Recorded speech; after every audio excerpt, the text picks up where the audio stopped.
will join us. You're on.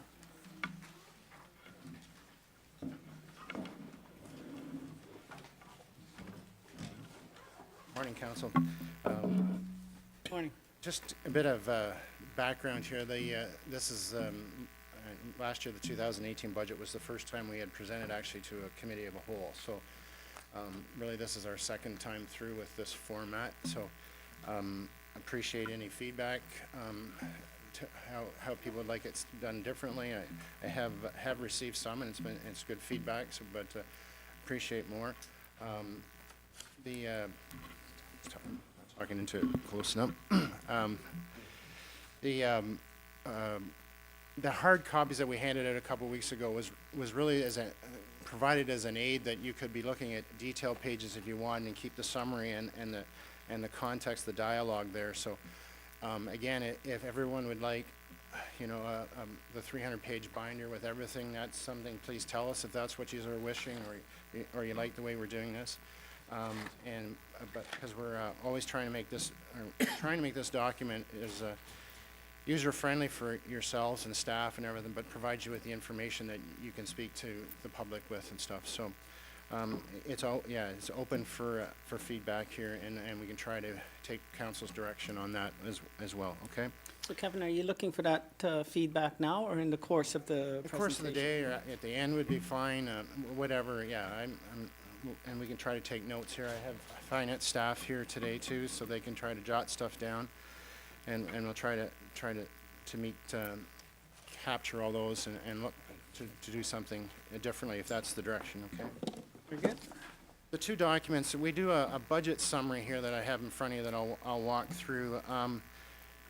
We did this really as a higher level, something that if you were approached by the public and stuff, that would give you some really key points quickly without having to go through that 300-page document. So it was trying to be like an executive summary that you could quickly go and get points from and stuff if you needed to. By all means, though, if you have questions or something that you need answers for people, don't hesitate to call us or send us an email, and we'll try to help. Okay. Okay.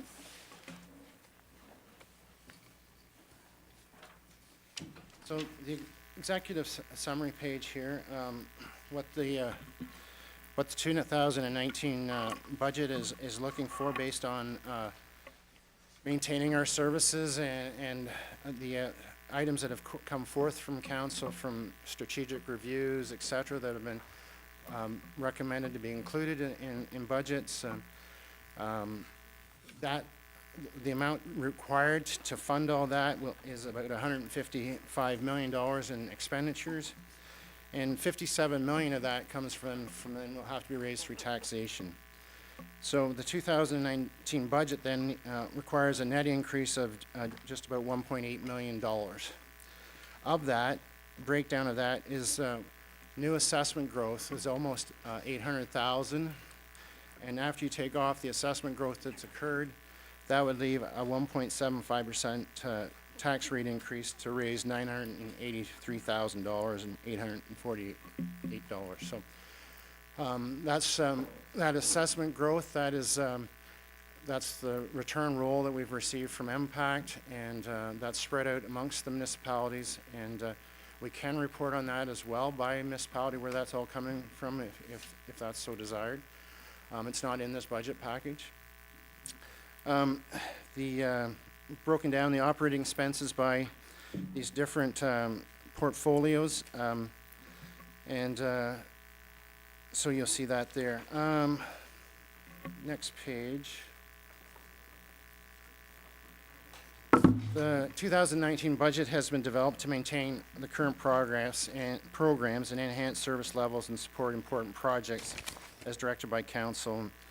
Some of these investments include resources to help manage land acquisition and emergency management planning, funding to undertake a corporate wellness program, continue upgrades to the computer network infrastructure and saving for future needs, funding to undertake a climate change action plan to identify actions to mitigate and help increase resilience to the effects of climate change, trail structure replacements on our CP rail trail, funding allocated towards community improvement plans for member municipalities to accelerate local economic development initiatives. Capital funding to undertake startup renovations and building life cycle upgrades for the newly acquired regional training center. Tourism marketing, Grey County and destination development. Upgrade of Grey Roots Gallery and the creation of a new Voices of Grey and Honeybee exhibits. Expanding childcare services for families. Capital retrofit and expansion funds for Journey Together and early on programs. Creating more affordable housing and improving and preserving the quality of social housing. Long-term care service management consulting support, continued funding for community paramedicine program, and increasing spending on road construction, resurfacing, and minor capital projects. These will be, when we get into the detailed budget package, I'll call upon various directors and managers to speak to theirs, and they'll speak more to those initiatives that I have here, and then you could ask questions specifically of those, okay? So here's this sheet here shows you where the 2018 budget, our net levy, versus the 2019 versus what we call our functions. These are really the old standing committees that we used to have. We've carried these on just to try to break the budget down into components so it's a little easier to manage and stuff and try to bring some context to it. But these could also be changed if there's thoughts on that. So in 2018, the funding required for that budget was a net levy of $55,457,365. New assessment growth that I illustrated for was almost 800,000. So at the end of really the 2018 year, we have this $56,237,000 then that if you didn't raise taxes at all and there was no assessment changes and stuff, and you just kept your tax rate the same, that's the amount of money we would have without a tax rate increase.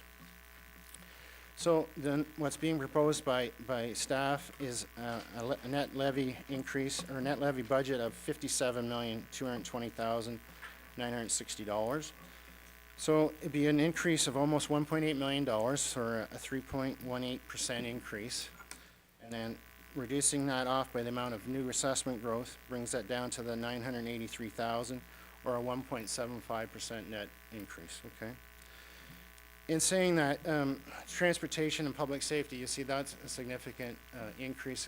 That is, and Pat will speak more of the projects and stuff, but when we did our asset management plan back in 2017, the recommended 15-year plan was there that we would increase tax levy by 1% a year for specifically roads and bridges to help with that infrastructure gap and to try to get our funding up to the level needed for those assets. So that's a large component in that number there as well. And as well, so really of that assessment growth, you know, we can look at it like 550,000 of that's going to roads and bridges. The balance of that has been put into an infrastructure reserve, just about $228,000. So, and that's highlighted in transportation. So. And as well, in saying that, this 1.75 under social services, you're seeing a decrease. That's a number of things, and we'll get into that in the details. But I do want to mention that long-term care, with working with Sienna, in that has come in with flatline budgets. In saying that, they've taken on over $300,000 in a management fee this year that's built into this budget as well. So that is, you know, is being covered off in that 1.75. So it's I don't believe this to be a fat budget at all. If anything, maybe I've gone too far. But anyway, that's where I am, and I think the county's with our building condition assessments, our life cycles, and looking at everything, I was comfortable putting forward this amount. So everyone understand how I get to that amount that's being raised that's new from taxation, how much is coming off from growth, and how I'm getting down to this 1.75% net position, okay? Kevin, I'm assuming you're okay with questions as you go, right? Sure.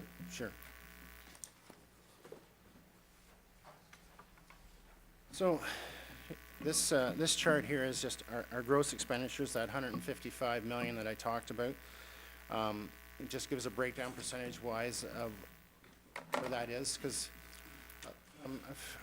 like 65% of us, of our gross expenses are going to helping people, which is, you know, the healthcare, Ontario Works, childcare, affordable housing, long-term care, and paramedic services. So I didn't want to, what I would like bringing that up is that the net position, because there's a fair bit of provincial money associated with some of these programs, that when you get to a net, it doesn't look as much being paid for. Look, some departments look like that's where all the tax levies going, is to sport, and that's true, but it's not a reflection really of the total spending that's going on in the county here and what the departments are managing, okay?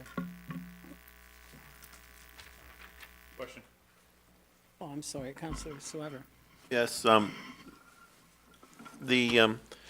it is a lot of outside funding sources, so what are the assumptions that we put in the budget on the funding coming this year and in future years from outside sources? Because obviously, if 65% of our budget is funded largely by provincial and other grants, if those change, then that has a huge impact on what we can deliver or what we have to source through taxation.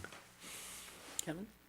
There's various scenarios there, and I'm not saying I couldn't do them all, but there's a lot, because like social services, or Ontario Works, I should say, is social assistance is 100% funded now. That was uploaded, but childcare you get into 80-20. Ontario Works administration is 50-50. Paramedic services is a 50-50. On those, we've used those funding formulas, and those are what the transfer payment agreements have been established at. So we're continuing with that.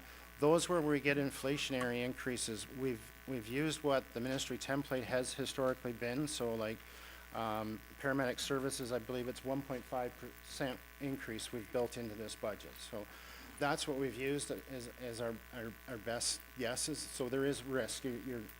There's a lot of money that comes from the provincial government, especially, that we're relying on here. So the county, with the upload of social services, all our OMPF funding was lost. So that's not a risk to us, where it still is at the local level. And I do understand you just got good news yesterday. Yes. So that's helpful here.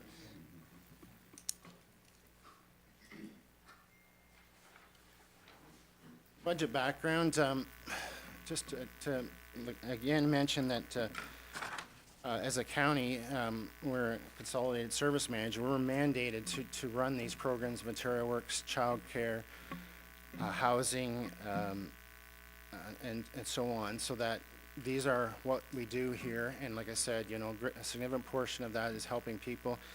So we have like 316 long-term care beds, 997 units of safe and affordable housing, paramedic services responding to more than 24,000 in calls. We deliver income support and employment assistance.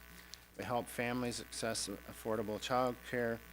And we're maintaining over 877 kilometers of roads and more than 192 bridges and structures that are over 3 meters. So the process that we've done is building our budget is we've taken our strategic plans, we've taken reports that we brought to council on about initiatives and stuff, and staff, departments meet, they build a budget, they bring that to finance, we then review those, and then we come and we meet with the CAO and myself, go over those again, and then from that, I come to the senior management team, we indicate the initiatives we have in place and where we're at and overall, where we thought we were too high. I looked for changes, and departments gave me that. It's like back in November when we gave an initial budget here, we were at 2.23, so we have reduced that with some suggestions from departments and looking at things. So, and then from that, then we bring it here, and that's where we're here today, and I'm glad it didn't snow again today. Can I just add one thing? Just for those of you that are newer around the table, for some of these services that we have to provide as the municipal services manager or on authority from the province, those service levels are highly regulated. And I know that we've probably had the most discussion about long-term care and the degree to which the province is setting a standard and requiring us to meet that standard. a very similar situation with paramedic services, where the province has a very structured way of looking at that service, of looking at the way that we're delivering on response times, et cetera. And those reports do come to council through the course of the year. So, again, when we're looking at service level standards and key performance indicators and that sort of thing, there is part of it that's built into our process for discussing those services through the year, and we're conscious of those requirements when we build the budget. But again, there are opportunities for us to, think about those things and maybe reflect some of that more fully in the budget document, if that's something you want to explore in the future.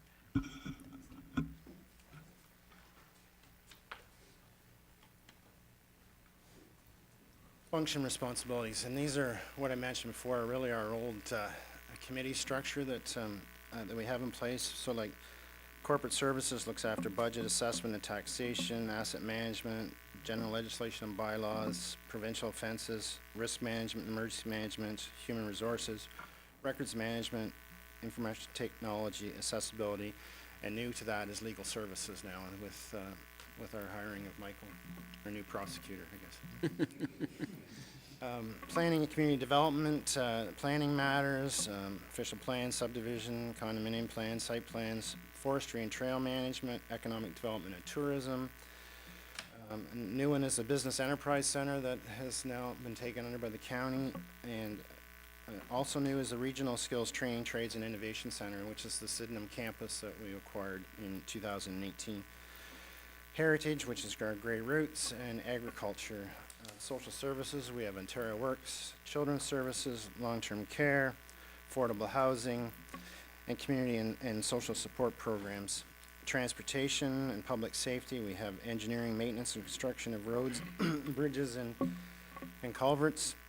Winter maintenance of roads, paramedic services, community paramedicine program, and public access defibrillation program. Highlights, again, because this summary was put together as really to help counselors and stuff. I was going to just skip over these as they are in the detail package, and when I call upon the directors to speak to they'll be repeating these, so I don't want to repeat this, okay? If that's okay with everyone? Thanks.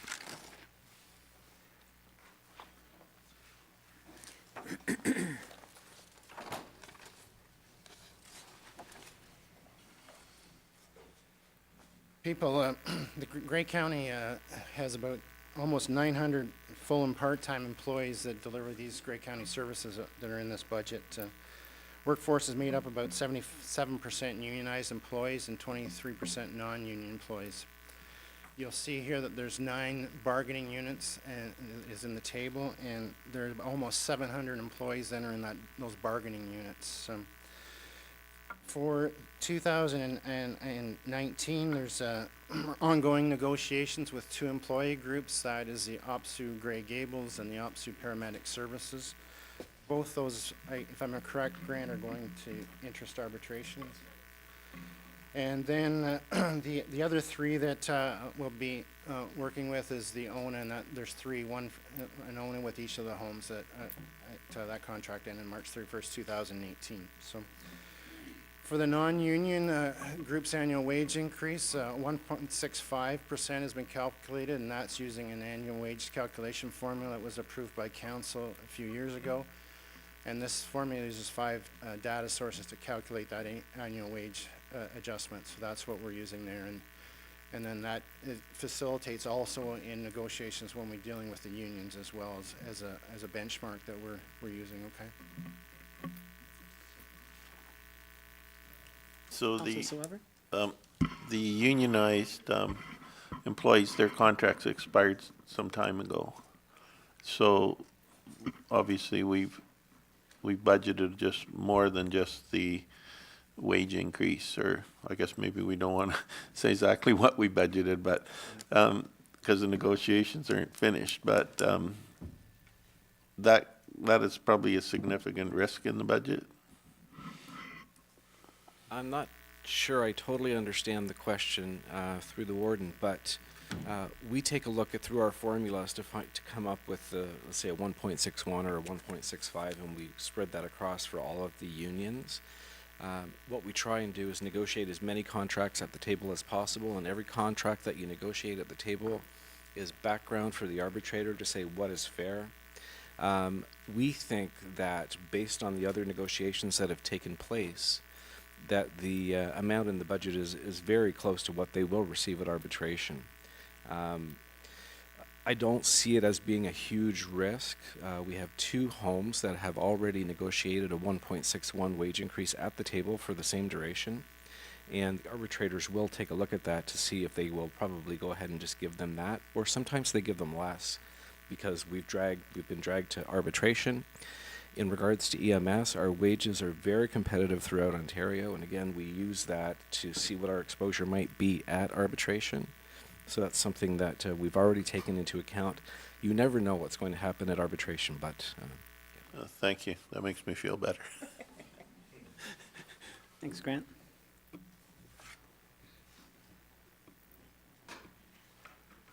I highlighted earlier about the gross expenditures, and so put this table in just to, in the past, we've just shown what portion of the levy is for each department, but again, I was just trying to illustrate that there's, at the end of the day, corporate services, for example, on $100,000 of assessment of the tax bill, $49 goes to cover corporate services versus transportation at $118. But I wanted to show the gross and to see that, like you look at social service and that there's $34 million there that's being spent versus, at the end of the day, what's being raised from taxation is different. So I just wanted to highlight that 22% there's that social Ontario Works in childcare, but at the end of the day, only 6% is coming from levy. So the portion of the budget that's being managed by staff here and stuff versus just the county levy, that there is a lot more money going to run those services. And while at the end of the day, some like corporate services doesn't get any provincial funding at all, that's why picks up a bigger portion of our tax dollar then, okay? Councillor Soever. So on the bottom line there in the bottom left, where it says total county taxes, that's the budget, not the taxation number is actually under the net levy. That net levy of what I'm saying, total county taxes, is 57 million, that 221 there. Yeah. That's what we're asking to raise in this budget. Yeah, well, I just looked at the 154 number beside the label. Well, that's and- the gross number, Yeah, yes. that's, Okay, I yes. was, the title says taxes, and I went, let's, Yeah, I see, yeah, we'll fix that then, sorry, I can see that. There was, the other funding too, I should have mentioned what all that is, I guess as a note to it, like under corporate services, that we get, provincial offenses falls under there, so there'll be ticket revenue, for example, there. Planning, you'd get your planning application fees, in, social service and stuff, we do collect some client fees that come back. Housing, though, we have our tenants that we charge rent to, and as well in long-term care, we charge the residents their rent. Again, with housing and social services, those are mandated and regulated what we can charge. We cannot say we want to up those and make profits on them. That's not, we're not permitted to that. We have to follow those guidelines on the fees, so.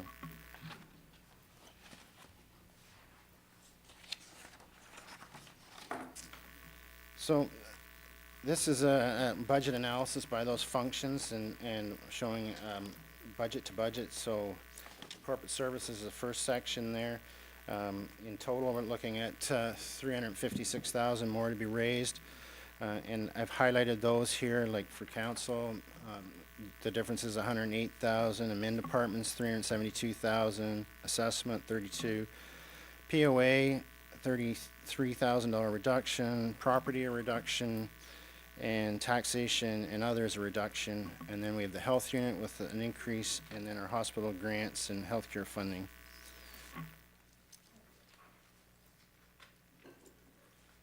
And we'll get into more of these in the details of the reasons for those things. Planning and community development, this here you have your ECDev, ag, forestry, and tours and trails, looking at 156,000 increase.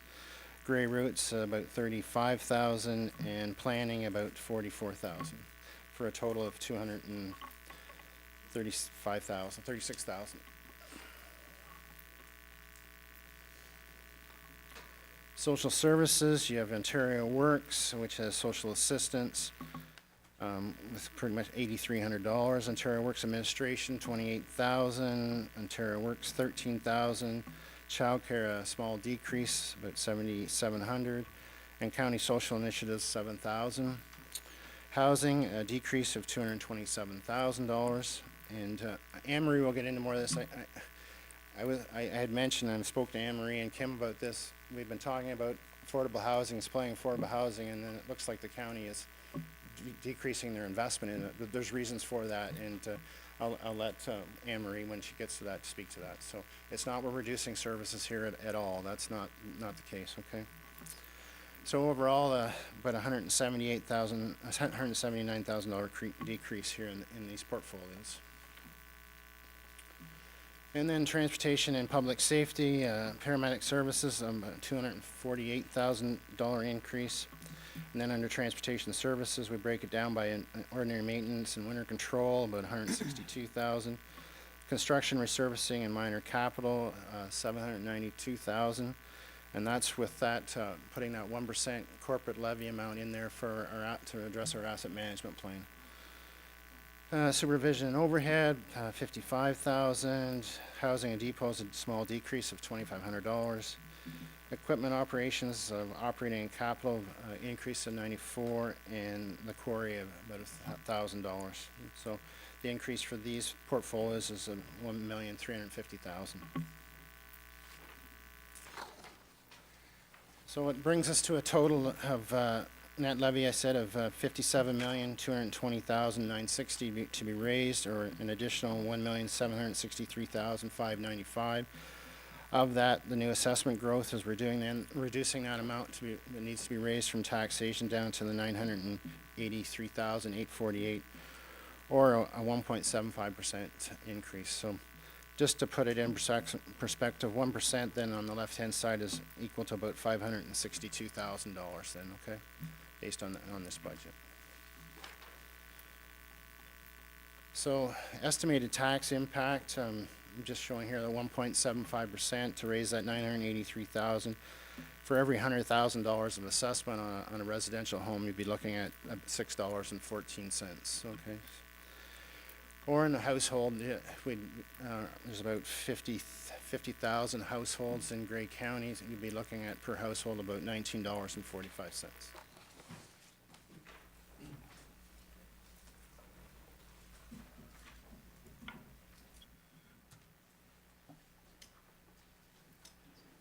Oh, I'm sorry, Councilor Desai?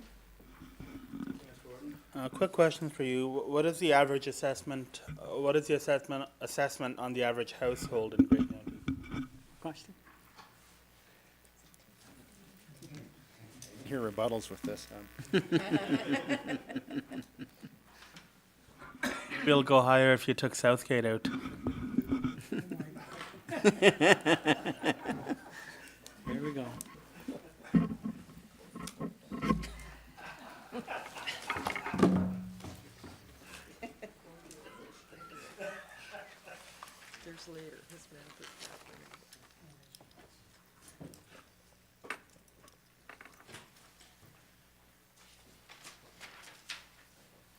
Countywide, if I take a property code of 301, which is an average single-family detached home, not on water, on a countywide, that's 263,000.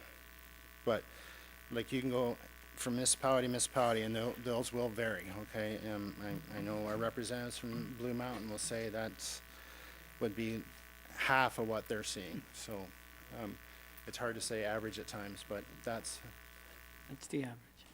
Countywide. Oh, sorry, Councilor Sweber? Yes, look, Akash, Councillor Desai, if you look in the Town of Blue Mountains budget documents that are on the web, you'll see them by municipality for all of Grey County. We didn't do an average for all of Grey County, but Grey Highlands is at $416,423, so if that helps you. Thank you. What's Southgate at? they're at 316. But we also have statistics on how efficient budgets are, so probably calm down. Okay, back to you, Kevin. And I want to be clear, because some statistics are just taking the number of households divided by the total assessment and stuff. I'm specifically pulling out the 301, that not on water, just an average single. There will be Yeah. changes in that if you start taking all your recreational properties and stuff into that. That'll increase that value as well. Okay.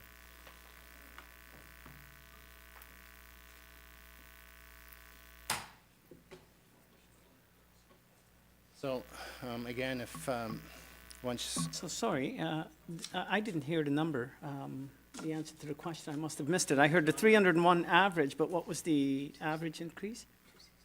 the average 263? or- 63 is Okay. the average in that 301 Right, classification. Gotcha, okay? okay.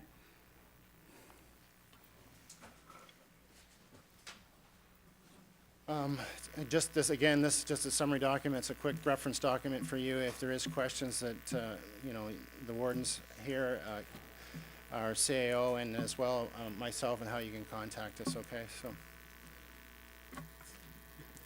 No, not all the way. Who's complaining? Queen. I have a word with that, McQueen. Councillor Soever. Thank you. I'd like to thank Mr. Wepler for the excellent presentation here. There are a few additions that probably we could consider next year that we've done in the town of Blue Mountains, is benchmarking our performance against the other nearby counties. There's a lot of data on the provincial reporting forms, which we've used to, look at, for instance, how we perform against the neighboring counties of, there's Bruce, Huron, Wellington, Dufferin, and Simcoe. So, the reason I bring this up is when we get to healthcare funding, you look at how much Simcoe is putting aside for its capital on its hospitals, which is 1.91%. I understand we're like at half. So to have some indication of those measures to see, how we're doing in various areas against our neighboring communities would be a good thing to add. Also, in terms of the budget, it would be good to see what the actuals were for the previous year, so that, you see a budget increase against last year's budget, but it's not always clear how much of that budget was spent. So I know most times it's pretty close, but there are sometimes areas where, you get an under expenditure, and then you say, well, it's the same as last year, but really it's, you only spent 80% last year, so maybe there's a reason for that, which can be explained, but if there's no reason, then you're actually asking for a 20% increase, not the same amount of money, although it looks the same if you compare budget to budget.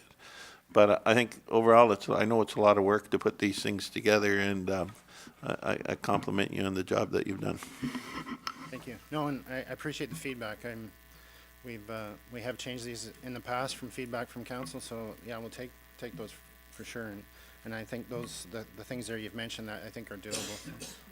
We did very recently make the small investment to buy the BMA reporting, and so a part of our plan later on in the year is to really, so BMA is an independent consulting group that does this for a lot of municipalities, including some of your own.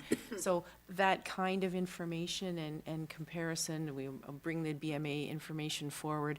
We want to be always really careful about when we're doing comparisons, because the definitions of what's in and what's out, as you know, can vary from place to place as well. Just the different size of population. One of the things that was brought up recently was about transportation funding and the work that, for example, Simcoe County was doing around transportation.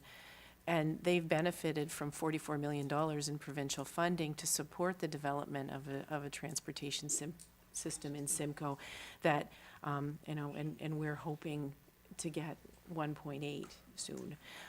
So there are big differences, and I think it's important for council to understand what those are, and, you know, as much for your own advocacy efforts as anything else. So we'll be continuing to work on ways to bring that forward. So Kevin, I guess, suggestion is that we be able to see not just the increase over budget, but the increase over actual expenditure. I'm assuming, and if I'm not correct me, that staff are doing that.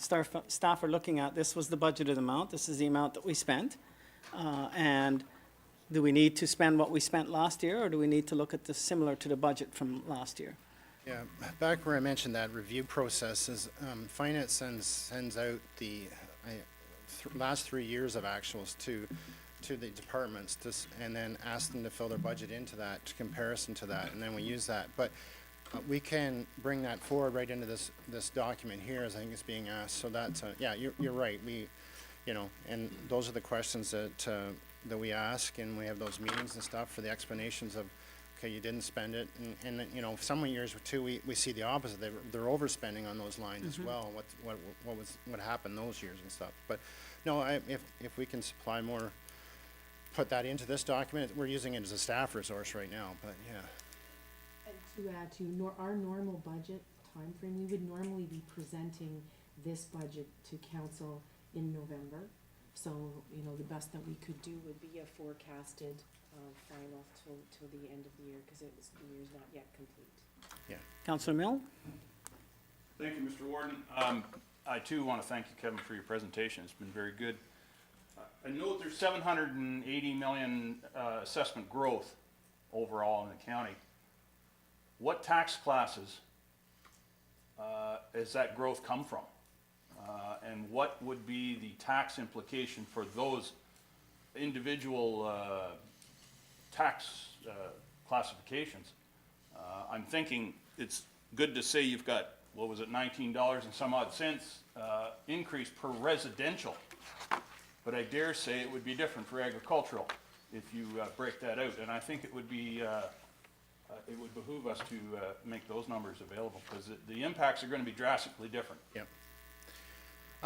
I do have that. I don't have it with me, sorry, but that to me is part of when we come back here with a report on tax policy, where we set tax ratios and that. I will bring that information to show where the shifts. So, like, if there was no tax rate increase at all, there's still shifts happening. That there's people will be paying. Some people will be paying more than others. Some will actually could technically see a decrease, to be honest, in their taxes based on the shifts. So.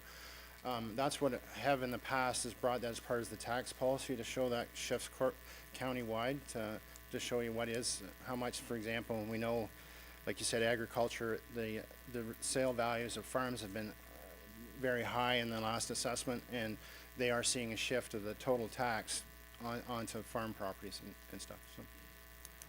Councillor Mill? Thank you, Mr. Warden. And that's my point exactly, Kevin, and thank you very much, because to say there's $20 impact to a residential taxpayer, everybody thinks that's wonderful. But don't forget, if you're a farmer with a significant amount of land, you're going to pay a heck of a lot more than that. Councillor Bartnicki? I have a question about impact assessments across the county. We're aware in our area, because we have significant growth, as the number do here, that impact is behind on assessments. So when we have a vacant lot that is turned over to a developer, immediately the value of that lot is significantly increased, and yet it can be almost a few years before that assessment catches up. And I noted in the document, we're paying impact a significant amount of money. Is there any efforts by Grey County to hurry up those assessments? It's a loss at the local level, but it's also a loss at the county level.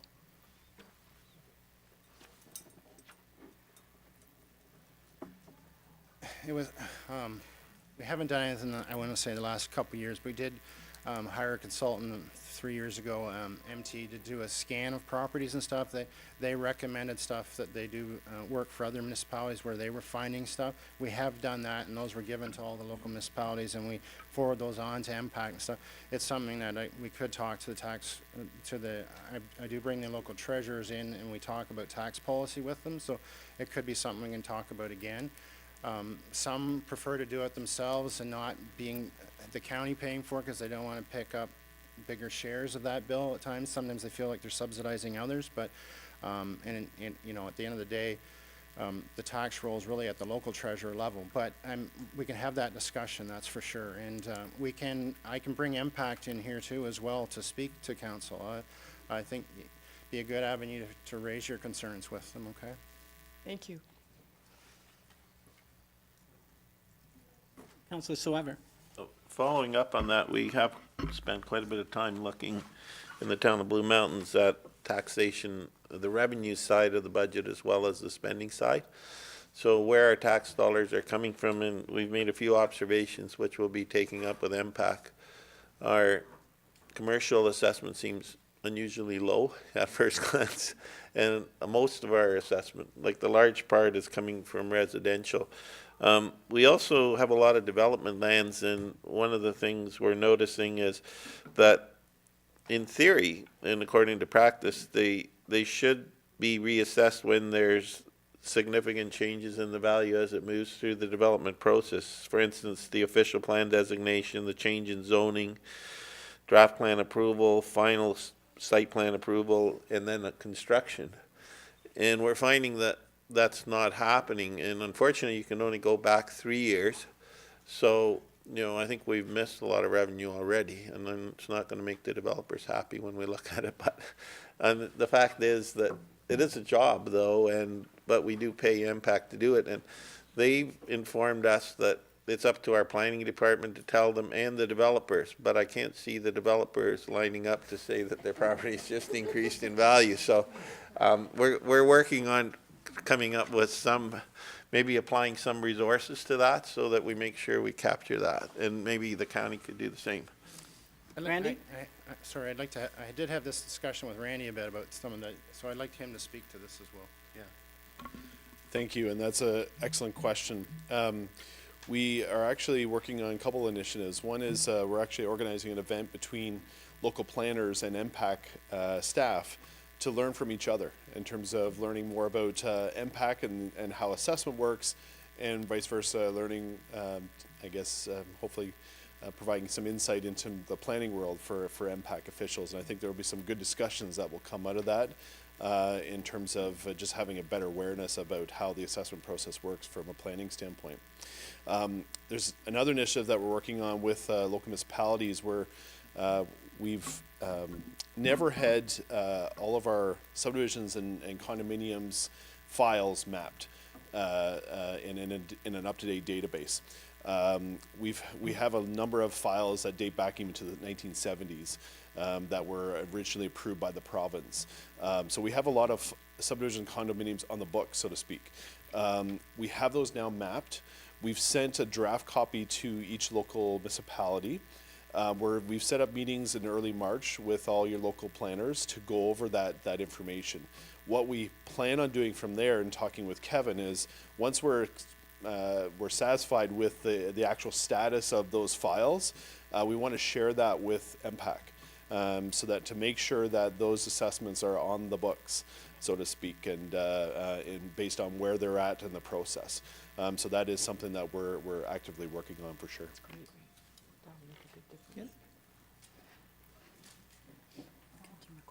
Oh, I'm sorry, Councillor McQueen?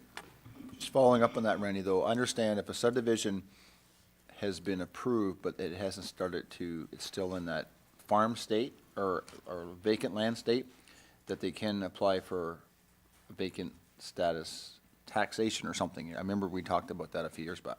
Yeah, it's a great question. I don't know a lot of the details yet, and that's what we're hoping to learn with that MPAC session. We have reached out to our tax consultant and as well as to MPAC to try to understand in terms of at what stage would the assessed value actually increase. Even for sure at draft approval stage, there should be some reflection or some increase on the property value there. They could still be actively farming that property, so they may be able to get through that some sort of exemptions that way. But we want to make sure that at least the assessed value is reflective of based on the status of the development file.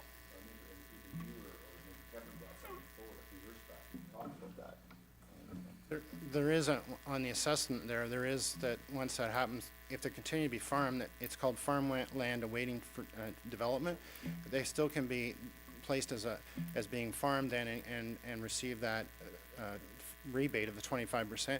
The property still should have some adjustment in value to it, yes, because of the process it's going through then has been talked about. I understand that, like- that stays in place until they start construction. Once it gets registered then with the registry offices to start, then that's what MPAC has told me, then they get signaled in, then that's gone. It's the value. Of course, once building starts happening, then those individual lots then get assessed. So we want to, through that exercise that we're working on with municipalities, we want to provide this information to MPAC so they can look through and help them from an assessment standpoint to flag any that may need to increase.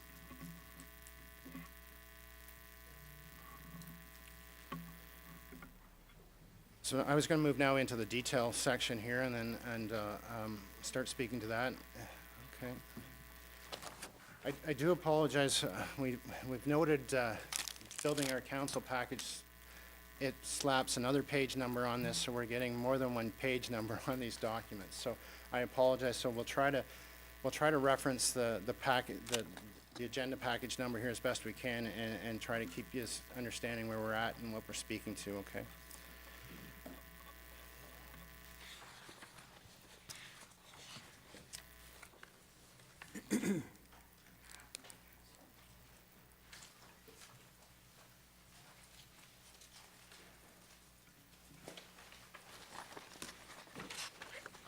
So the opening of the detailed package, I have the 2019 tax dollar here and where the tax dollars are going here. And again, I just wanted to illustrate of this, that if you take those programs that are there to help people, the health care and education, Ontario Works in Child Care, affordable housing, long-term care and paramedic services, like 44 cents of that dollar is going to those items. And then the next biggest thing is really transportation services. So, a significant portion of our budget is those mandated services or those services there to help people. So just trying to break down that dollar figure for you to understand when you're speaking to the public where a lot of the tax dollars go. So we have included in the detailed package budget summaries. We have a net budget presentation there. We have a gross budget and then a gross budget detail where I break down the other revenues and then our reserves going, just to give some more details. So the first, like I said, is the net, which you've seen in the summary section that I highlighted the increases and decreases. Here's the gross expenditures by those departments, which come to that almost 155 million. And then there's this busy spreadsheet where I said it's got that gross number and taking out the transfers to reserve and showing them separately and from reserves and showing the other funding getting down to that net again and comparing budget to budget. The first section I'd like to move into is corporate services, and I will start this section, but I will call upon directors, et cetera, that can speak better to some of the specific items than myself. And so this would be page 42, this here, and so overall the corporate services function includes a net requirement of operating and capital of $9,953,000 compared to $9,597,000 in 2018, or an increase of $356,000. The first item is the council budget, and the council budget, the details for it are on page 51 of the agenda there. And I'll just I'll highlight these, and then we can, if you've got questions or comments and stuff. The 2019 council budget includes a net departmental requirement of operating capital of $752,400 compared to $643,978 in 2017, or an increase of $108,000. The biggest component of this is the salaries and benefits that are anticipated to increase by $105,400 in 2019 based on a salary adjustment that was recommended to reflect the federal legislation to eliminate the 1/3 tax-free exemption effective January 1st, 2019. So council salary has been budgeted to reflect the net salary, the same as it would have been with the 1/3 taxable allowance that was there prior, along with a cost of a living adjustment, so.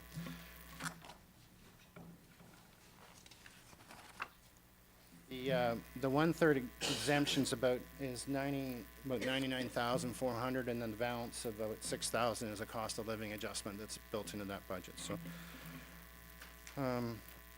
The other, we have association membership fees in here that are for Ontario Good Roads, Federation of Canadian Municipalities, the Association of Municipalities of Ontario, Western Ontario Wardens Caucus, and the Great Lakes and St. Lawrence Initiative memberships. Those are under the council budget. Looking at some of the lines, one, the computer purchase and cellular budgets have been decreased. That was based on the life cycles where we replaced the iPads and the cellular every change of council, so every 4 years, those are done. So that was done in 18, so you're seeing decreases in those lines. And the professional and consulting fees budget line maintains $25,000 for funding for the professional services of an integrity commissioner for Grey County, with this expenditure line being offset with a reserve funding of $17,000, which is taxation funding for the service that wasn't utilized in 2018. What I've done here is we've kept the expenditure level the same, but what I did is I took, we've only had 1 year with an integrity commission. We don't know if that's a true picture of what our costs are going to be for that service and so how much that it's going to get used. So I kept the expenditure line the same, but the savings, and this will be another, and I should tell you, staff will be bringing forward a report in regards to the 2018 year, and in there, there'll be recommendations of transfers of items that need carried forward that didn't get completed, or funding that didn't get utilized that we brought forward into the next budget that I need then your approval to put into reserve. Those will be coming, and this would be one item here that where the unused money from that integrity commissioner will bring forward. We'll have then enough funding then to cover that $25,000 if it was called upon, and then if we see that no, that our history is less than that, then we can back away from that and stuff, but that way it keeps the expenditure line there. But yeah, there'll be a report, we hope to have that report here on next council with, you know, an overview of where we ended up at the end of the year, and then the transfers to and from, okay? Any other questions on the council budget, or I'll move on to the administration budget? Administration budget's on page 52 for the operating, so the 2019 administrative budget includes a net department requirement, total of operating capital of about $4,696,000 compared to $4,323,000 in 2018, or an increase of $372,000. Investment income is being budgeted higher in 2019 due to the interest rate increases that have occurred in 2018. We've seen 4 rate increases that happened in the 2018, and we're seeing better results on the GICs and the investment tools we use. And as per the cash and investment management policy, the net revenues budgeted from investments that exceed 1% of the county's own purpose levy is to be placed into a one-time funding reserve. Or we call it a one-time funding reserve. It's really like a tax stabilization reserve that we utilize to help with unforeseen things or new initiatives that council would like to see happen and stuff. So it's been very helpful when we've had issues. For 2019, that transfer to that reserve amount would be $485,000. The transfer from reserve includes funding of $8,500 for media relations, and one-time reserve funding has been provided for financial software upgrade and as well to offset legal and professional and consulting fees in 2019. And some of those what we call are one-time that we don't anticipate are annual, so we're using then reserves, not asking for additional tax money. Salaries and benefits include funding for the staff changes that were approved in 2018, along with a 1.65% cost of living adjustment. Service enhancement in the 2019 budget include taxation funding for land acquisition specialists and an increased support for emergency management. The land acquisition specialist position has been a contract position with the county and has previously been funded from one-time reserve funding. This position has been responsible for land transfer agreements and updating the ownership of county lands and assets, alleviating the need for outside legal services. As well, the position provides assistance to the Transportation Service Department in completing parcel searches, identifying ownership to determine road widening acquisitions for future capital projects. The emergency management budget reflects a full-time equivalent staffing increase of 0.4 to support the requirements of the county's emergency management program and to meet provincial legislative responsibilities. The county has increasingly been moving forward with enhancements to the emergency management program that provides increased resources and support to member municipalities. And last was funding. There's the $30,000 item there for corporate wellness program. Now, a report was brought to council, I want to say back in October, and it was well received, and at that time it was recommended that we include this funding in the 2019 budget for consideration. So, the one item when I mentioned about staff changes that were improved in 18, the one was the addition of a deputy treasurer in the finance department, which was a big one, and I so much appreciative of that to help me. Yeah, you don't know how much. And we're still fighting away here trying to get things done, but it was greatly appreciated. So those are the bigger impacts that you're seeing in this budget on the operating side. Capital, which is page 53, requires a net levy requirement of about $157,000. For 2019, additional taxation funding has been included for future upgrades of the county's records management software, future upgrade replacement of the corporate scheduling software, and the future refresh of the information technology capital infrastructure. So those were about $54,000 there in increases in the capital. We're doing a lot with our IT in the last couple of years. We had an IT strategic plan review. There was recommendations of investments that we needed to be made into our IT department and our capital work and stuff. So we've taken those, we've researched prices for all that based on the recommendations, and we've taken the life cycles, and these adjustments to reserves that are being funded from tax are a reflection of that, you know, in the next 4 to 5 years when those servers and memory and et cetera needs updated, that we have the funds built in the reserve, that you're not looking for $500,000 to refresh our IT infrastructure. Okay. Highlight some of the capital expenses in budgeted. We have $55,000. When this was produced, that was based on the audio. If I recall, the report reads $75,000 for audio and visual, so we'll have to make a small tweak to this budget. Okay.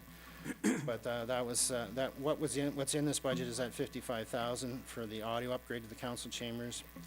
$5,000 as a transfer reserve for future communications initiatives. $20,000 as a transfer reserve for future records management software upgrades. $100,000 for professional services to assist with the development of comprehensive corporate asset management policy, strategy, and governance structure. There's many deadlines coming upon us under the regulation for the asset management policy, and so we've got in place a staff member. Last August, we got a chartered accountant hired here with us to help us with this, but we really need consulting to this to lead us and get us to there. Kevin, I have a question from Councillor Desai. Thank you, Mr. Warden. If I remember correctly, at the last council meeting, we passed a motion for not just audio but video as well. Has that been reflected in the budget at all, or? No, I handed you the budget that day, if you recall, so that's why it states $55,000, so we'll make an amendment to this and we'll fund it from reserves. So what we'll do, we won't change the bottom line here, we'll find that out of the communication reserve, okay?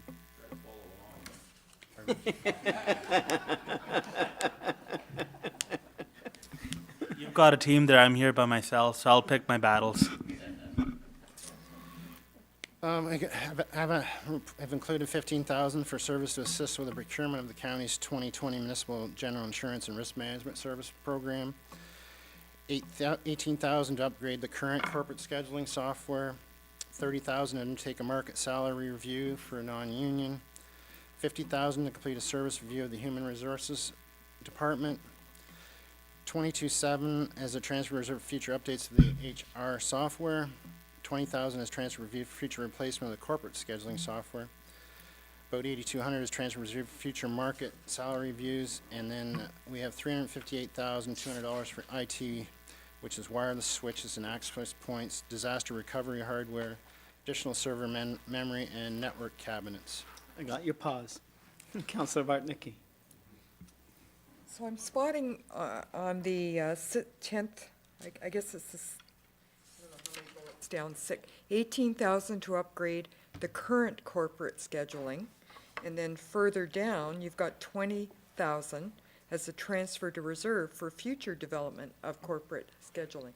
So are we spending it and then going to revise this later? And Yeah, is that good use? I'm talking two things. One's that we're actually putting away money for future, and then on the 18,000, it's an expenditure we're pulling it from reserve to fund that then, okay? So I'm speaking on expenditure 1 minute and then a transfer to reserve on the next, okay? It's not, Just wondering if we are going to replace it in the near future, why spend the 18,000? I don't think sorry. What's the scope of the project? Let's go.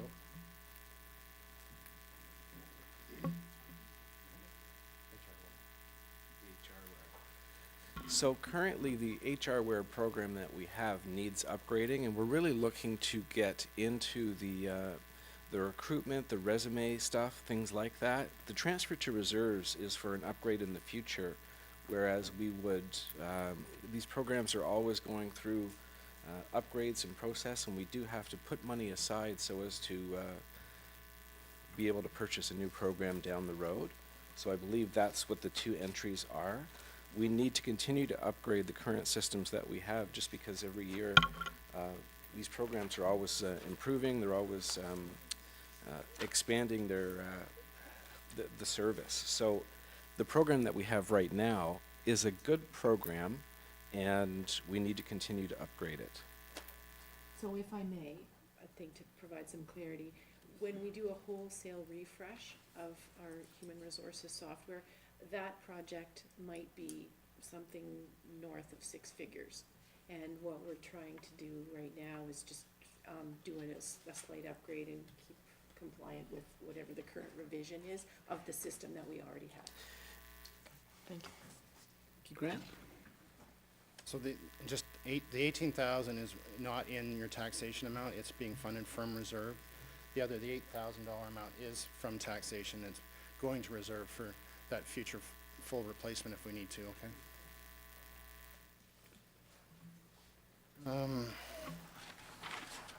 Then I've listed the transfers to reserve, 8,000 for future upgrades to the corporate website, 10,000 for future telephone system upgrades, 30,000 for future photocopy replacements, 3,000 for an orthophotography expenditures when that's refreshed, and 21,000 to reserve for future tower replacements, and then 30,000 for IT technology network upgrades. Okay.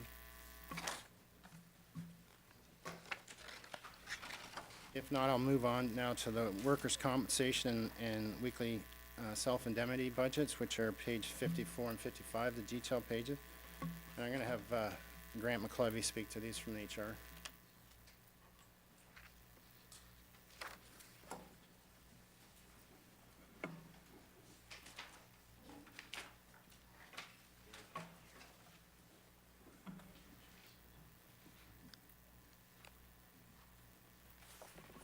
Okay, so you received a report previously in regards to our workers' compensation program, and we are seeing some increases in long-term care. Other than that, we try and look at what has been charged over the years for the departments. As you know, we're Schedule 2, and it's like a self-insured workers' compensation program. So we have all of the departments pay in, and we've found, I guess, over the last 10 years on this budget line that we've saved considerable money. We've got about $3 million in reserves for this. So really what happens is the departments pay in. They're paying less than they would if they were under Schedule 1. And we've found that the savings are quite good. We did have another report that came forward from Sandra Shipley, and it was in regards to catastrophic loss insurance. There's two types of insurance. We have decided to not go with the one piece of insurance, and we feel that we're in pretty good shape where we are on Schedule 2 with the insurance that we have. We will self-insure the other insurance. So there's not a lot of change to that. You will see that again, a lot of the costs are coming out of long-term care. And the only way to reduce these costs is to continue to get in there with health and safety, continue to get in there with disability management, get people back to work. I'm not sure what else on that bit.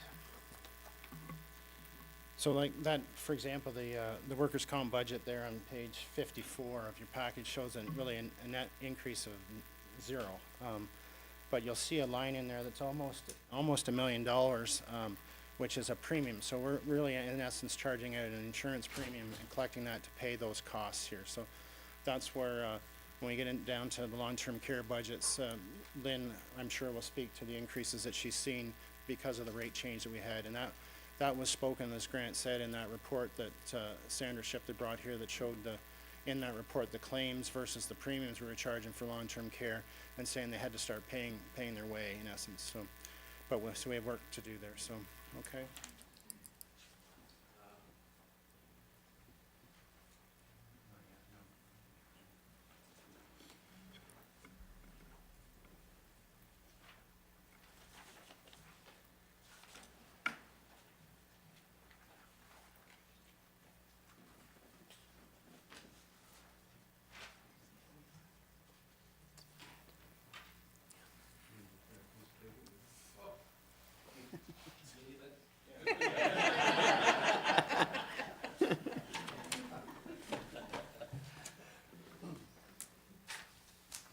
The IS service budget is the next. It's on page 56, and again, this is our department here that we run our network off of, and we charge department.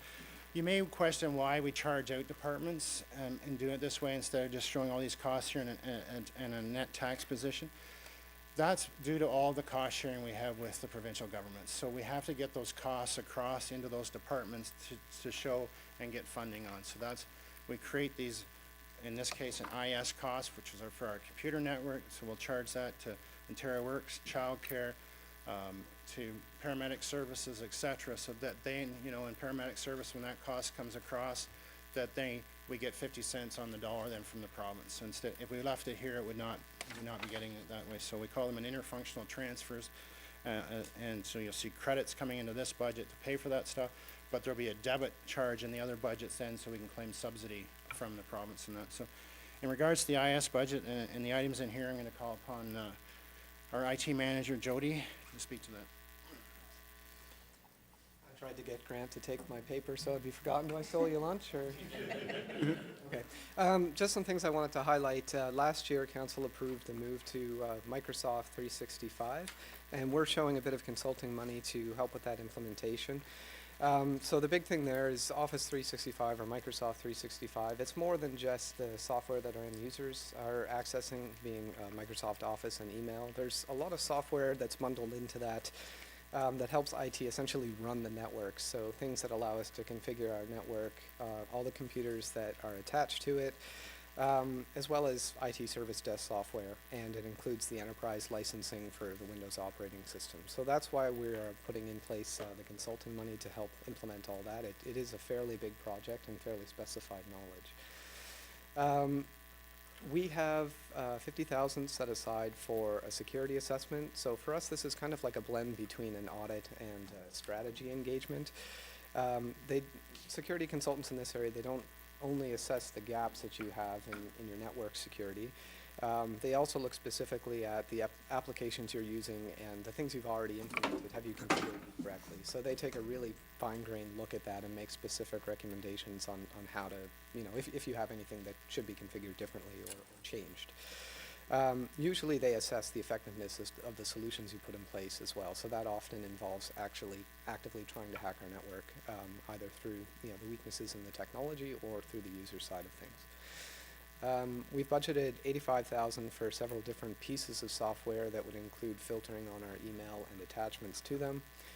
Something called Security, Event, and Information Management. So basically, again, anything that's attached to or running the network, whether it's our switches or access points, they're all monitoring the activity that goes through them. And what this software, abbreviated SIEM, what that does is it aggregates all that information, and it either shuts down things that are really off the charts as far as weirdness is concerned, or they send kind of regular alerting to the network administrators. So we kind of get a high-level picture of what's going on at all times. And then, as mentioned in the highlights there, there's some money set aside for training applications as well. So one of the big things that IT security professionals are always talking about, of course, is email. So we look for money to, as I say, we're building the best wall we can to protect the network, but users can always open the door.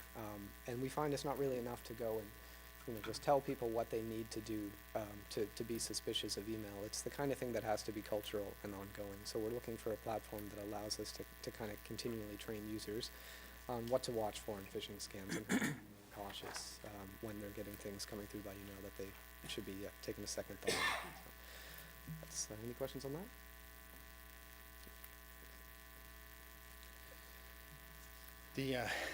We had a dandy yesterday that we had to actually call the police on, so, yeah, I appreciate all the work that Jody and the team are doing there.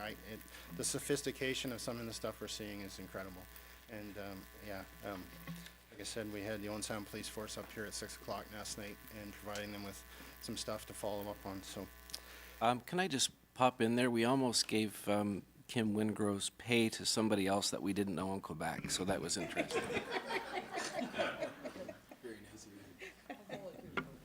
Problem is, she would have still got pay stubs saying she was getting paid.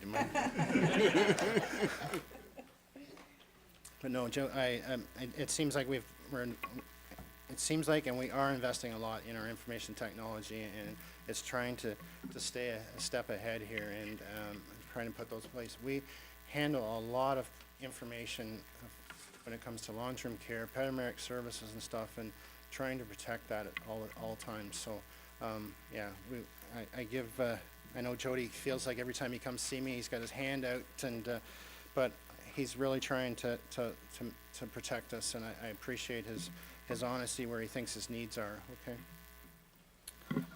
I'm now going to go to assessment budget, which is page 57. That's the budget we pay Impact, and it's a fee of, like the councillor has mentioned earlier, Bert Nicky, that it's $1.8 million is what we've got in for the 2019 budget. So, which is about 33,000 over the amount budgeted in 2018. The way they distribute their budget is based on they take your Grey County's percent of assessment on the province as a percentage, and then they take the percentage of property counts then as well, and they take those two, and then they create that formula, and then they say this is Grey County share, and we get quarterly invoices from them on this. So, county property, and that's on page 59, and I'll turn to Anne Marie Shaw. Good morning, Council. Good morning. Just wake everybody up. County, so what we're looking at here is the administration building, our courts, and basically the GMB house, which is a property just to our south of the property here that we own. We do have a decrease this year of $78,000 in this budget. The decrease is mainly due to tearing down our old POA courts, our old provincial offences courts, with the decrease in utilities and also insurance that was used for that. I can go a little bit into the operating of the administration building. That would be on page 59. Just to give some highlights of what this year looks like for our operating, we have, if you look down to line 63042 at our equipment and furniture purchases, this line varies from year to year. It depends on what we're looking for. We could be looking for an auto scrubber, or we could be looking for a weed whipper, snow blower, things like that. So that is a decrease this year. We do have a power washer, gas-powered power washer that we're looking at, some other tools, and some weed eater for that. Our meeting room supplies, we have increased a little bit this year. We're basing a lot of this on a newer, bigger building, but we've only have about 6 months of data because by the time we finally all got moved in here last year, it was the end of July. So we're really trying to determine a budget based on not a lot of actual data. Same with utilities and whatnot. We have certainly put our best guess forward as to what that might be for this year. We have seen a significant reduction actually in the utilities that we are using so far, but in the last few months, but we'll have better data for next year when it comes to this. Training, we always provide some staff training and development. That training could be first aid, WHMIS, working at heights, whatever might be required by our custodians. Maintenance of buildings, you'll notice that last year's actuals were a little bit higher. That was during construction. We did have some expenses that we that we will not have this year. So we were able to look at what might be based on our last 3 years. And with the expansion and a bigger size of a building, we have added a little bit of an increase, but we will to that line, but we'll certainly look for the future with that. Let's have a look here. Building contracted services, 64403. Those are the services that we use to maintain the building. So for instance, any of our life safety systems that might need to be tested, any plumber, electrician, pest control, elevator, security, licenses, anything that has to do with that would come out of that line. Landscaping, we do have a little bit in that this year that we wouldn't normally have, and that is due to the fact that we do have a little bit of ongoing landscaping that needs to be done. With the construction ending later in the year, we didn't get it all done, and we also have some trees that we have to replant for our site plan approval by the POA buildings. And snow removal, we do have a few more parking lots than we had before, so we do have a little bit of an increase in that line. I do find that line like a crystal ball, though. We never know if it's going to be a heavy snow year or not.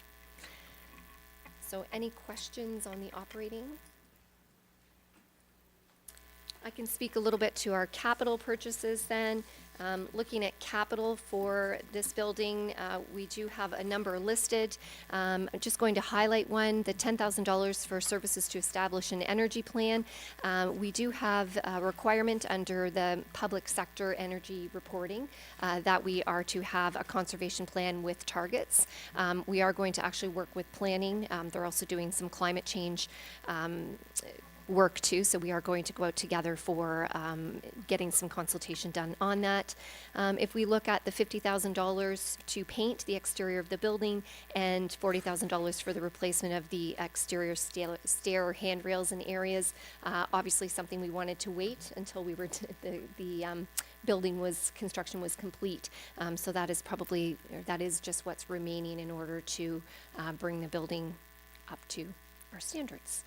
We also have a transfer to reserve, and we have our funding for the self-financing debenture payments for the expansion and renovation of the administration building. Any questions? Councilor Swaber? When we do these energy plans, and do we measure how effective they've been? We do. So we report our annual information on what we are, the amount of energy that we're expanding in our buildings. And then with the energy plan, there'll be some recommendations as to what we can do to improve. And so that will be based on looking at before what we were expending in energy, and based on after some of our things that we're putting in. This building itself, we already did that, our LED lighting, and the various upgrades in our systems that we put in, we're already noticing a difference. So it'll be interesting after a year of being in this building to see what those differences are in our energy use. And then, through you, Mr. Warden, and then we'll get a report that said this is our return on investment, so that, you know, we kind of know if we spend $100,000, hopefully it's more, we save more than $1,000 in energy, because the payback would be 100 years. Right, and that's exactly what that report will look at. Here's what you could do in order to save energy, and here's the report back on the payment, so would you go ahead with it? So certainly. Thank you.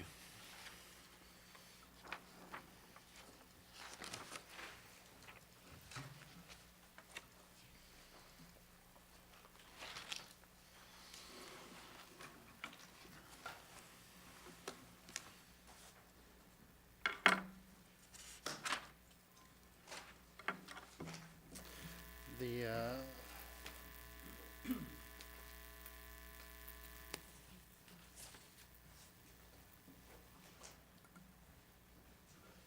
provincial offenses budget's on page 58.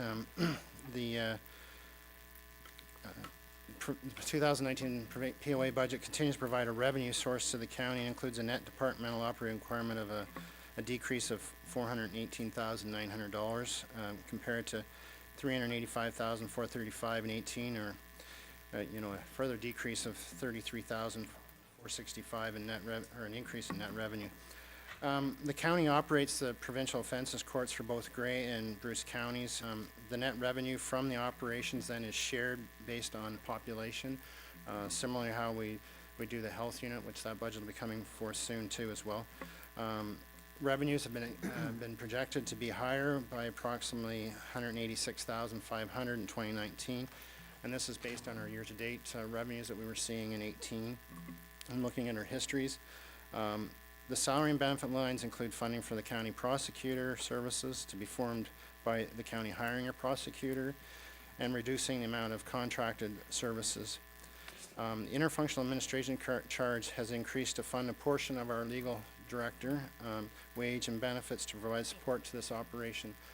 So when you look at the wage lines and you look at the reduction in the contracted, and then you see the interfunctional charge for Michael, and then it's very similar to what the 18 budget was for those operations and stuff. We've done that. We've moved a portion of Michael over there, and we've increasing rent to the POA because of the size of the building they're taking up compared to the size of the building they used to have. And again, this is based on cost sharing, as we cost share this with Bruce County, so we're asking Bruce County to pay their share in those costs. And so that's why you'll see those numbers jumping around, the interfunctional rent being higher, and those interfunctional charges for prosecution. Is there any questions on the POA? Councillor Soever? Can I defer to Councillor You Bartnicki? can, Councillor Bartnicki. Since it's Valentine's Day. Oh. And here's the proof. I'm thinking that all the bylaws are enforced at this level, and that the costs of that enforcement then is part of this this budget. I know that Blue Mountains, we're working on STA bylaws right now to go after illegal STAs, which are hundreds of them. If we're successful, that could increase both the revenues, but also the costs perhaps. So is there any revenue sharing back to municipalities on the collection of fines through the bylaws prosecution? In case you're wondering, I had to ask, STAs are short-term accommodation. I'll start, and maybe Kim can, and you can correct me too, because I'm not as familiar with the operations.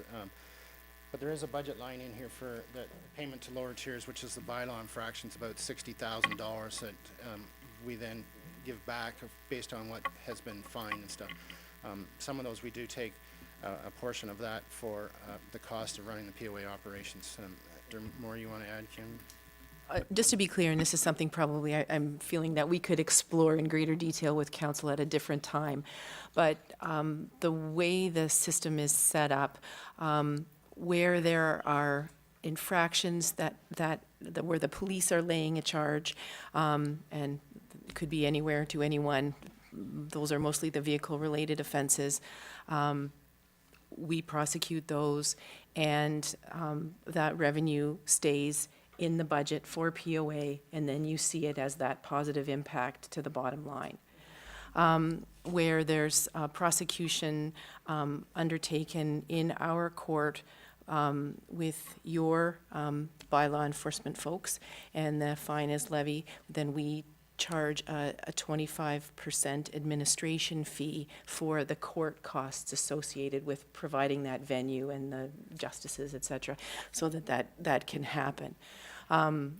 There have been discussions about, whether or not there are other opportunities here, whether 25% is a good number, no matter how large the fine is.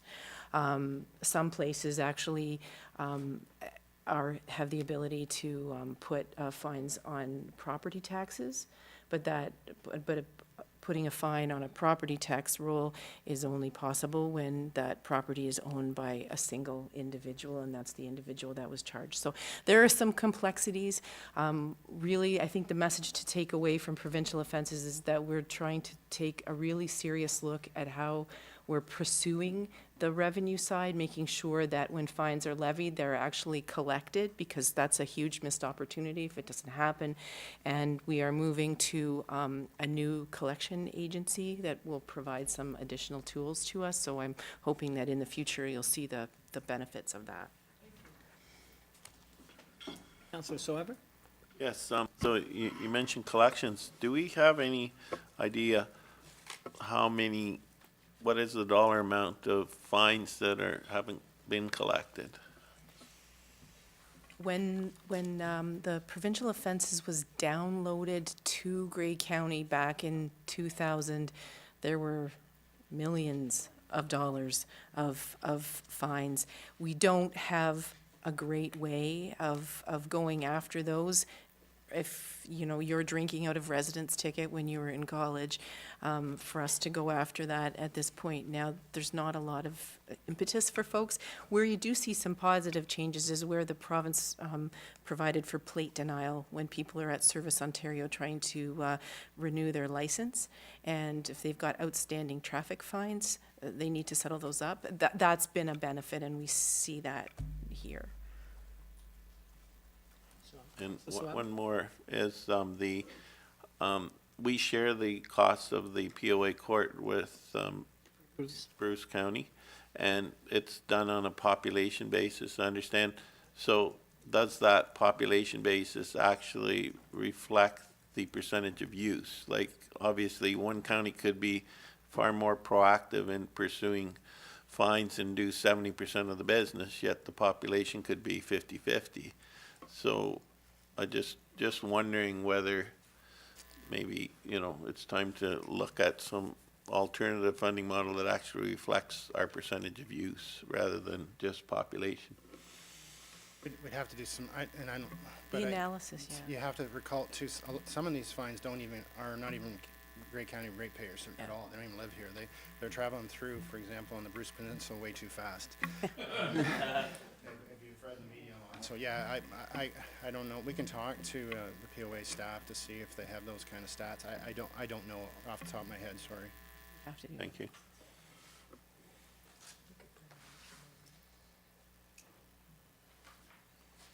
Taxation and grants is on page 65, and this here really is where I show supplemental taxation and tax write-offs that occurred during the year, and what I've done is a historical 6-year average. So we're showing an increase here then of supplementaries over write-offs, and so it's a positive impact on this budget.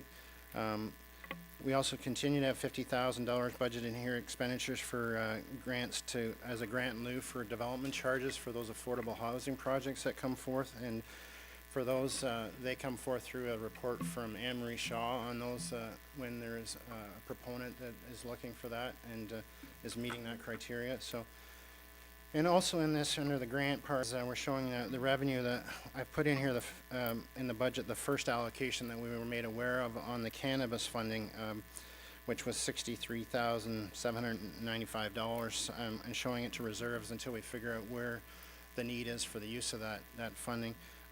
We did receive, I want to say it was yesterday, announcement of our second allotment. It's $65,157, so it's actually more, and so I guess the semantics of that is there must be more dropped out of this, and then the dollar per went up. Anyway, that's what's been included there. So the only concern I have with this budget is subs and write-offs. Again, it's dealing with impact and appeals, and you get appeals hanging around back as far as like 2012 and stuff, and they don't get resolved. And so I'm taking an average here, but I think I have to do a deeper dive into this and start pulling all the appeals and seeing, making some, I guess, assumptions of what could happen here, because I could be setting ourselves up here to get a real whack some year once these happen, and you're going back multiple years, and so it's just a caution. What I've done is 6-year average here, trying to spread that out. But I know there's some properties right now that I want to take a look at and start, and in future budgets, I may be hedging this down the other way a little bit, because we do have a reserve of about $100,000 for tax write-offs. But these are significant properties, some of them that are being appealed, and if they go back that far and taxes get wrote off, that's quite an impact that's going to come back to not only the county, but also the local municipality that's involved. So it's just but I just want to understand how I propose this amount in here. So the next is the Grey Bruce Health Unit, which is on page 66. And this budget includes a net department operating requirement of $1,647,700 compared to $1,625,000 for 21 and 2018, or an increase of $22,279. The public health units in Ontario are funded 75% by the Ministry of Health, and then 25% by Grey and Bruce counties, and then that 25% is split based on the population percentages again. The 2019 budget, I have used a 2% increase on the Board of Health's Ministry of Health's approved mandatory program budget, and then the cost sharing I've showed there is Gray's at 58.53 for 2019. So the 2% is based on what the Ministry of Health, I think maybe repeating myself here, but that they had come along with a new formula of how they were going to fund health units, and our local health unit was froze for a couple of years, and the health unit itself, the board, and what we had in the 18 budget was a 0% increase because of what we had seen in history. And then last year, all of a sudden, in I think it was September, we got the letter and stated they got a 2% increase. So I'm using that as the basis for the 2019 budget. The next budget is the Grey Bruce Health Services, the hospital campaign. It shows no requirement in 2019, as that our final payment for that hospital campaign was completed in the 2018. So we had provided $1 million over 5 years, or $200,000. The healthcare initiatives budget. In order to continue the recommendation that we have from previous council, is that half of 1% of our own purpose levy maximum per year for contribution to capital construction of projects of hospitals is maintained. A transfer to the healthcare initiative reserve in the amount of $277,300 has been included in the 2019 budget. In saying that, the county has received 2 delegations, one being from the Grey Bruce Health Services seeking a gift of $400,000 over 2 years, and from the Collingwood General Marine Hospital seeking a $3 million pledge over 10 years. These requests are greater than the $277,000 that it's been included in this budget. So, but a future decision will have to be made on what allocation you wish to give to these projects, if at all, or whatever you wish. I plan to do a report and bring back on this. look at various things, try to see if I can get some stats out of the local health in and stuff and see some things here, but I'll take an year or two if you have ideas. Councillor Bartnicki? With the growth in Gray, particularly at the seniors' end, the need for hospitals increases dramatically. And I know we're supporting a number of hospitals. In blue, we've just had a presentation as well from Collingwood, where about 10% of our population goes for their health care.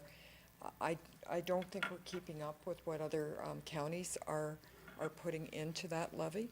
And so I would really like us to take a very serious look at that. I also want to contrast what we put into all our hospitals is less than what we're putting into the Marine unit at the college. And that just doesn't seem quite right. Not that I want to take away from the Marine unit, it just doesn't seem like a really sound decision for the population.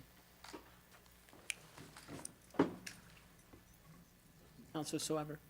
Yes, we did receive a delegation from the Collingwood General Marine Hospital, as Councillor Bartnicki mentioned.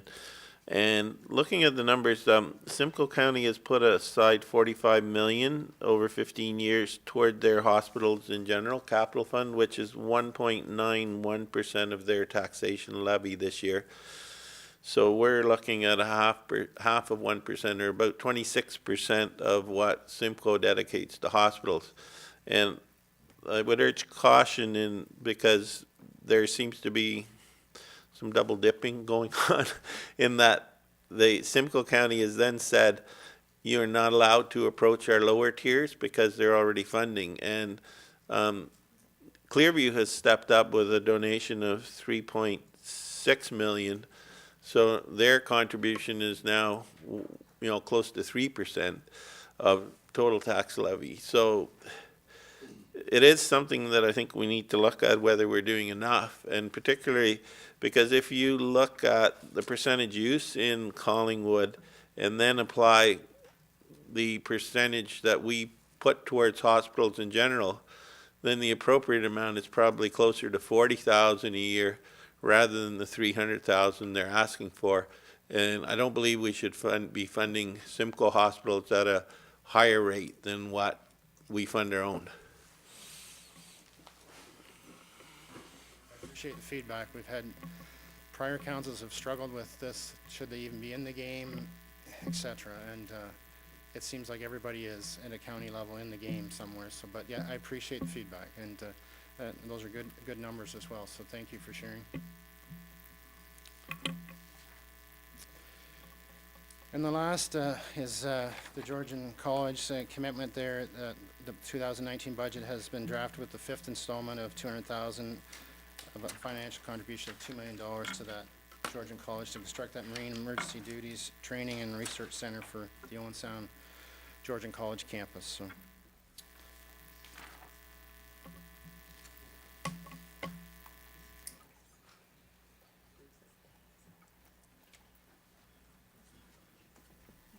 Sorry, Councillor McQueen? Thank you, Mr. Ward. Just on top of that, with regards to the Marine program at Georgian College, I think something that helps showcase what's going on there is some good stats. Do we have some good stats that the students that are taking it, where they're coming from? Are they residing here? Are they renting here? Like the economics of it? Like I think, I think for fairness to the representative from the town of Blue Mountains, it'd be good if we could get some of those stats back to show what's going on there.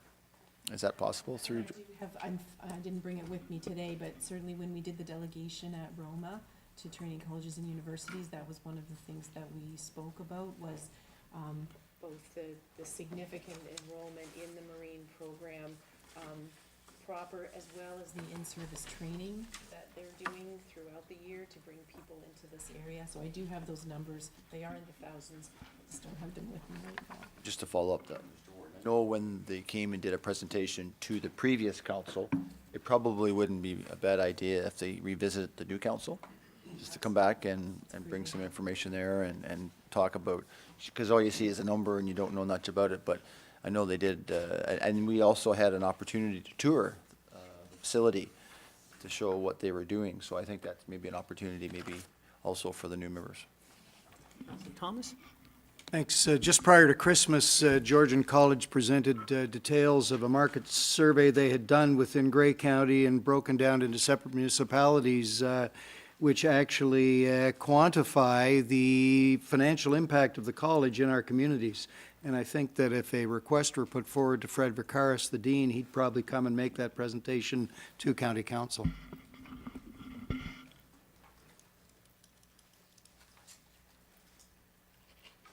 Noted.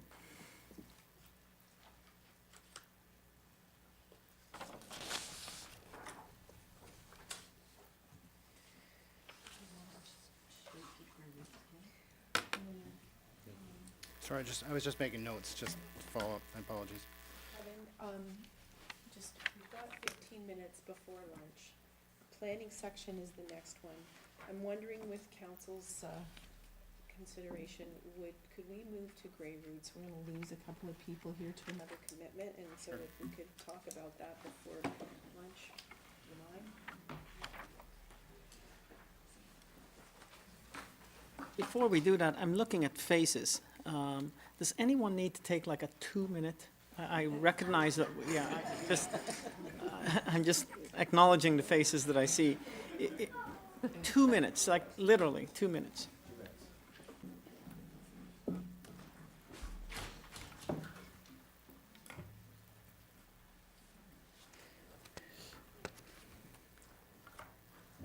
Grey Are Roots. we ready? Oh, I'm sorry. Maybe, would you like an introduction? You introduce yourself. Yes. We have here the manager of Grey Roots, Petal Furness, and our maintenance manager, is that your title now?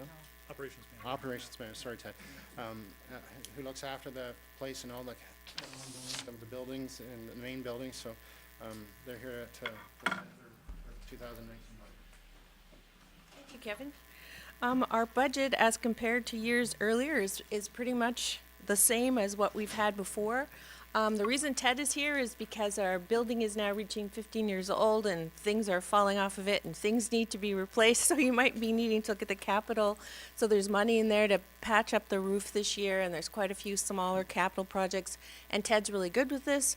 And last year as well, the county instituted a 10-year capital plan rather than a 5-year capital plan, so Ted was crucial in doing that. So he is the one who can best answer all of those questions. For Grey Roots, we are doing a new large exhibit in the Grey County Gallery. That was passed last year, so we're working on that now, Voices of Grey. The money's in the budget for that. We're also doing a honeybee exhibit from a $15,000 grant that we received from Bruce Power, and it is also going in the Grey County Gallery. We're also getting a report ready for council, probably May-ish, to look at the future site plan of Morston at its future best.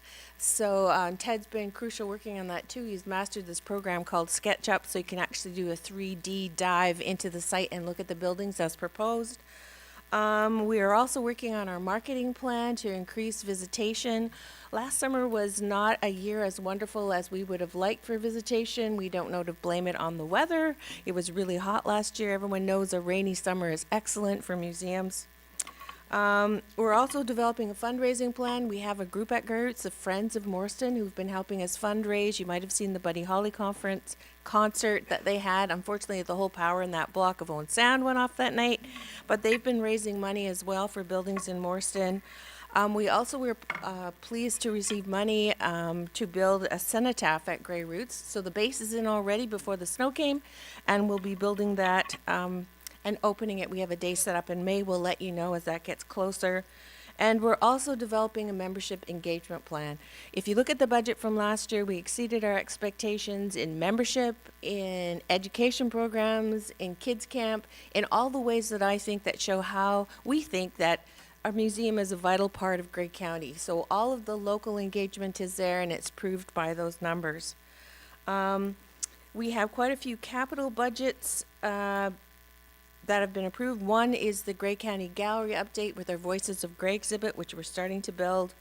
Money that we're putting away to reserves for future buildings. A transfer, $65,000 transfer to the Heritage Building Reserve. 7,500 putting money aside to develop a strategic plan, which we'll probably need to write next year. We've been really, I don't know if any of you have been to the grayroots.com website, but it's excellent. So we have a little bit of money put aside to keep updating it. Ted, did you want to talk about these other capital projects? Yeah, this year we'll be upgrading our theater, and as well as some of the carpet in the building, as it's as old as the building, so we need to kind of keep it tidy. Our domestic water system, we're just upgrading some of the equipment to keep up with the wear and tear on the chlorination systems and the UV systems as well. The sanitary waste system, there's nothing wrong with it right now, but we would like to replace some pumps because I don't want to have them fail. I want to be proactive on that. And they're as old as the building as well, so we're going to be replacing one of our rooftop units. It's been creating a lot of problems for us over the last couple of years, so we hope to get that replaced and keep some heating and air conditioning in our administration area. $8,000 for caulking and control joints. This was determined by our building condition assessments, so we'll be looking at just keeping the gaps closed in the building and keeping the climate control inside. $30,000 for our building automation system. We need to update that because it is, the software was put in 2004, so it's the equivalent of Windows XP, so we need to look at upgrading that a bit too, so. $115,000, this will replace the rooftop over the theater area. We had some flooding issues last year with it. And patching up some different areas to get us through until our scheduled flat roof placement, which will happen in the next 5 years. So that's basically an overview. Any questions for anyone? Petal, I forgot to mention in Good News and Celebrations, the event that was on Saturday, the celebration of the Chinese lunar calendar, New Year, and the celebration of the Year of the Pig. Very educational indeed. And while I'm at it, because it fits into budget, the systems, you're talking about building automation, the sound system, is that in the 30,000 or in the 36,000? Yes, the theater is in that In the 36. 36,400 as well as the carpet. Right, so 22,000 of that is put aside for the AV and, the whole theater upgrade. Right. So, yes. We had problems, of course, when the warden and the CAO of the County of Grey are at an event and the lights weren't working properly, so I had to apologize and say we're waiting for the budget to be passed so that we can move forward. We've got 3 quotes. We'll be getting this done, so yes. And it was so great seeing both of you there, and especially Warden Hicks, for you to spend so much time and not just come for the photo op. So that was really lovely. It was my pleasure. It was very educational. Yeah. Other questions, Councillor Mackey? Warden, thanks, Petal. I'm not sure if this question is for you or for Randy, but a few months ago, we were excited at County Council. We had a donation or a possible donation of, I think it was 20 acres of land to have a regional fair. Is there money in any of the budgets to help that work going forward? I acquiesce to Randy. Through you, Mr. Warden, we don't have any specific dollars earmarked because what we're anticipating is more just staff support in terms of helping with that application process to the Niagara Escarpment Plan. We just an update on that. We have completed a draft. Staff have completed a draft of that. We're just in the process of reviewing that. We hope to submit that to the Niagara Escarpment Commission soon after we meet with the egg societies and the current landowner, make sure that everyone's on board with all that. We're also working with Michael and Lacey our land acquisition specialist that was mentioned earlier in the budget, to make sure from a land transfer perspective that everyone's on the same page in terms of timing of that transfer, et cetera. So we are working on pieces of that. So it's more, I guess, staff support at this stage in terms of what we see, at least in the 2019 budget, and to at least get the lands transferred and hopefully the Niagara Escarpment Plan amendment approved so that we can proceed to the next stages.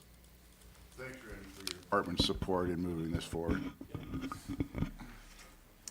Other questions? Sorry, this is what's called it's a partnership project and with the Owen Sound Agricultural Society and the Chatsworth Agricultural Society. It was a report that was presented just at the last council meeting in the last term, and so we can share a link of that report. It's basically would be creating a regional agricultural demonstration site adjacent to Grey Roots. We see a lot of synergies between Grey Roots and what is being proposed by the egg societies, and we see this is a true partnership going forward with the egg societies. And Grey Roots is certainly excited for this, and we've provided letters of support, and we can see hosting the Sydenham Fall Fair there. We don't have enough room at Grey Roots. We can see demonstrating some of the steam traction units and hosting our Spoke and Bustle again, because there's no room where we are now. We can see doing Indigenous programming. We see so many great things to have them next to us, so we'll do everything we can. Just to wrap up, if there are no more questions, I'd just like to recognize both of you.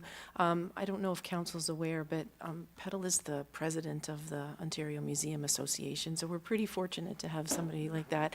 And Ted, yes, yay. And Ted, in addition to being an electrician, also is very, very skilled when it comes to the restoration of many of these large artifacts. We're very fortunate to have you. You have saved us thousands and thousands of dollars over the year, and I know that you're in there lots of times when it rains or snows. So thank you both. Thank you. I'm just going to go and cry back on my seat now. Thank you so much. Okay, are we looking towards lunch? Okay. Yes? If no one minds? Okay, we'll come back after lunch. We're recessed.